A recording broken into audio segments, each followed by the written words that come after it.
ತ್ರಿವರ್ಣ ಸ್ಪೆಷಲ್ಗೆ ಸ್ವಾಗತ. ನಾನು ಉಮರ್ ಫಾರೂಕ್. RSS ಮತ್ತು ಕಾಂಗ್ರೆಸ್ ನಡುವಿನ ಯುದ್ಧ ಈಗ ನೆಕ್ಸ್ಟ್ ಲೆವೆಲ್ಗೆ ಹೋಗಿದೆ. ಮೊದಲು ಪ್ರಿಯಾಂಕ್ ಖರ್ಗೆ ಅವರು ಶುರು ಮಾಡಿದ್ರು. ಸಾರ್ವಜನಿಕ ಸ್ಥಳಗಳಲ್ಲಿ RSS ಪಥ ಸಂಚಲನಕ್ಕೆ ಕಡಿವಾಣ ಹಾಕಬೇಕು ಅಂತ CM ಸಿದ್ದರಾಮಯ್ಯನವರಿಗೆ ಪತ್ರ ಬರೆದ್ರು.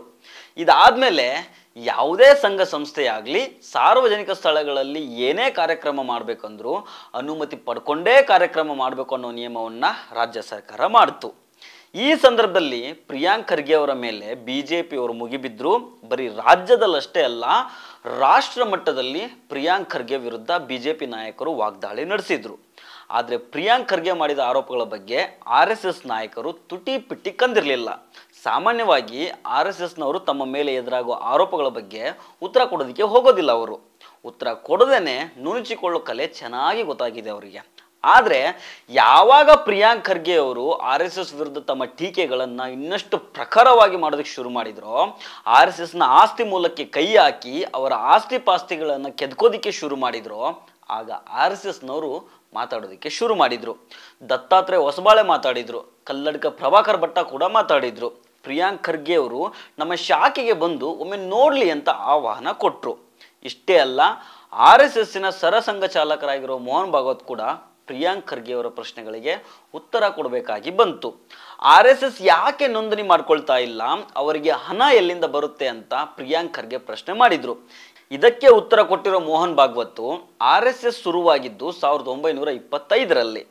ಆಗ ಬ್ರಿಟಿಷ್ ಸರ್ಕಾರ ಇತ್ತು. ಆ ಬ್ರಿಟಿಷರ ಹತ್ರ ನಾವು ನೋಂದಣಿ ಮಾಡಿಸ್ಕೊಳ್ಬೇಕಾಗಿತ್ತ ಅಂತ ಒಂದು ಉತ್ತರ ಕೊಟ್ಟಿದ್ದಾರೆ. ಇನ್ನೊಂದೇನೆಂದ್ರೆ, ಸ್ವಯಂ ಸೇವಕರಿಂದ ದುಡ್ಡು ತೆಗೆದುಕೊಂಡಿದ್ದಾರಂತೆ, ಯಾವತ್ತಿಗೂ ಹೊರಗಿನಿಂದ ದುಡ್ಡು ಬಂದಿಲ್ವಂತೆ. ಇದು ಮೋಹನ್ ಭಾಗವತ್ ಪ್ರಿಯಾಂಕ್ ಖರ್ಗೆ ಅವರಿಗೆ ಕೊಟ್ಟಿರುವಂತಹ ಸ್ಪಷ್ಟನೆ. ನಾನು ಕೂಡ ಮೋಹನ್ ಭಾಗವತ್ ಅವರ ಭಾಷಣವನ್ನು ಕೇಳಿಸ್ಕೊಂಡೆ.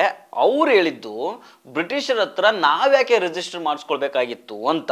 ಅಲ್ಲ ಸ್ವಾಮಿ, ಪ್ರಿಯಾಂಕ್ ಖರ್ಗೆ ಅವರು ಕೇಳಿದ ಪ್ರಶ್ನೆ ಏನು, ಸಂವಿಧಾನದ ಅಡಿಯಲ್ಲಿ RSS ಯಾಕೆ ನೋಂದಣಿ ಆಗಿಲ್ಲ ಅಂತ. ಬ್ರಿಟಿಷರ ಹತ್ರ ನೋಂದಣಿ ಮಾಡಿಸ್ಕೊಳ್ದಾದಷ್ಟು ದೇಶ ಪ್ರೇಮ ಇವ್ರಿಗೆ ಇದ್ದಿದ್ರೆ ಸಂವಿಧಾನ ಸಮರ್ಪಣೆ ಆದ್ಮೇಲಾದ್ರೂ ರಿಜಿಸ್ಟರ್ ಮಾಡಿಸ್ಕೊಳ್ಬೋದಿತ್ತಲ್ಲ. ಅದು ಹೋಗ್ಲಿ, ಬ್ರಿಟಿಷರ ಹತ್ತಿರ ನೋಂದಣಿ ಮಾಡಿಸ್ಕೊಳ್ಳೋದಷ್ಟು ಸ್ವಾಭಿಮಾನ ಇದ್ದ ನಿಮಗೆ ಅದೇ ಬ್ರಿಟಿಷರ ಹತ್ರ ಪೆನ್ಷನ್ ರೂಪದಲ್ಲಿ ತಿಂಗಳಿಗೆ 50 ರೂಪಾಯಿ ಭಿಕ್ಷೆ ತೆಗೆದುಕೊಂಡ ಸಾವರ್ಕರ್ ಯಾಕೆ ಹೀರೋ ಆದ್ರು ನಿಮಗೆ? ಇಲ್ಲಿಗೆ ಎಲ್ಲೋಯ್ತು ನಿಮ್ಮ ಸ್ವಾಭಿಮಾನ? ಬಿಡಿ, ಇವರ ಡಬಲ್ ಸ್ಟ್ಯಾಂಡರ್ಡು ದೇಶಕ್ಕೆ ಹೊಸದೇನಲ್ಲ. ಆದರೆ ಇವರು ಇಷ್ಟು ಮಾತಾಡಿದ ಮೇಲೆ ಪ್ರಿಯಾಂಕ್ ಖರ್ಗೆ ಅವರೇನು ಸುಮ್ಮನೆ ಕೂತಿಲ್ಲ.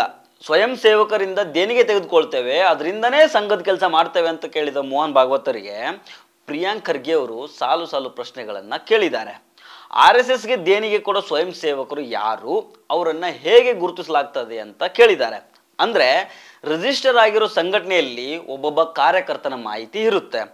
RSS ಅನ್ನೋದು ಒಂದು ಅನ್ರಿಜಿಸ್ಟರ್ಡ್ ಸಂಘಟನೆ.